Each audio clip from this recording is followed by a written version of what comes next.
ಚುನಾವಣಾ ರಾಜಕೀಯದಿಂದ ಸಿದ್ದರಾಮಯ್ಯ ನಿವೃತ್ತಿ ವಿಚಾರಕ್ಕೆ ಸಂಬಂಧಪಟ್ಟಂತೆ ಒಮ್ಮೆ ತಂದೆ ನಿರ್ಧಾರ ತಗೊಂಡ್ರೆ ಅದನ್ನ ಬದಲಿಸಲು ಆಗಲ್ಲ. ಮಗನಾಗಿ ಅವರು ಆರೋಗ್ಯದ ಬಗ್ಗೆ ಕಾಳಜಿ ವಹಿಸಲು ಎನ್ನುತ್ತೀನಿ.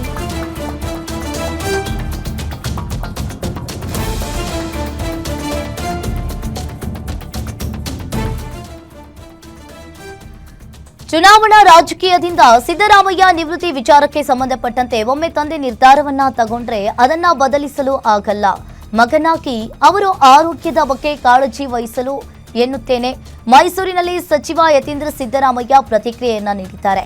ಈ ವಿಚಾರದಲ್ಲಿ ತಂದೆಯನ್ನ ನಾನು ಕನ್ವಿನ್ಸ್ ಮಾಡೋದಿಲ್ಲ. ತಂದೆಗೆ ಈಗ 80 ವರ್ಷ, ಅವರು ಈಗ ವಿಶ್ರಾಂತಿಯನ್ನ ಪಡಿಬೇಕು.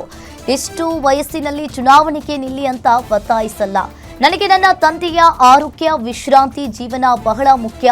ಮೈಸೂರಿನಲ್ಲಿ ಸಚಿವ ಯತೀಂದ್ರ ಸಿದ್ದರಾಮಯ್ಯನವರು ಈ ರೀತಿಯಾಗಿ ಹೇಳಿಕೆಯನ್ನ ನೀಡಿದ್ದಾರೆ. ಇಲ್ಲ, ಮೊದಲಿಂದನೂ ಕೂಡ ತಂದೆಯವರು ಅದನ್ನೇ ಹೇಳಿದ್ರು. ಅವ್ರು ಮುಖ್ಯಮಂತ್ರಿಗಳಾಗಿದ್ದಾಗಲೂ ಅದು ಹೇಳ್ತಾ ಇದ್ರು, 2028 ಚುನಾವಣೆಯಲ್ಲಿ ನಾನು ನಿಲ್ಲೋದಿಲ್ಲ ಅಂತ. ಸೊ ಹಾಗಾಗಿ ಮೊದಲೇ ಅವ್ರು ತೀರ್ಮಾನ ಮಾಡಿದ್ದಾರೆ. ಅವ್ರ ತೀರ್ಮಾನಕ್ಕೆ ನಾವೆಲ್ಲರೂ ಗೌರವ ಕೊಡೋದು. ಇಲ್ಲ, ಅವರು ಸಕ್ರಿಯ ರಾಜಕಾರಣದಲ್ಲಂತೂ ಇದ್ದೇ ಇರ್ತಾರೆ. ಚುನಾವಣಾ ರಾಜಕೀಯ ಬಿಟ್ಟರು ಕೂಡ ಸಕ್ರಿಯ ರಾಜಕಾರಣದಲ್ಲಿ ಇದ್ದೇ ಇರ್ತಾರೆ. ಯಾರು ಶೋಷಿತ ವರ್ಗದವ್ರು ಇರ್ತಾರೆ, ಯಾರು ವಲ್ನರಬಲ್ ಇರ್ತಾರೆ, ಅಂಥವ್ರ ಪರವಾಗಿ ದನಿ ಎತ್ತುವಂಥ ಕೆಲಸ ಮಾಡ್ಕೊಂಡೇ ಬರ್ತಾರೆ. ಸೊ ಹಾಗಾಗಿ ಅವ್ರು ಚುನಾವಣೆಯಲ್ಲಿ ಇಲ್ಲದೇ ಹೋದ್ರು ಕೂಡ ಅವ್ರ ಪರವಾಗಿ ಈಗ ತಂದೆಯವರು ಒಂದ್ಸರಿ ತೀರ್ಮಾನ ತಗೊಂಡ್ರೆ ಗಟ್ಟಿಯಾಗಿ ಯಾರು ಕೂಡ ಅದನ್ನ ಬದಲಾಯಿಸೋದಕ್ಕಾಗೋದಿಲ್ಲ.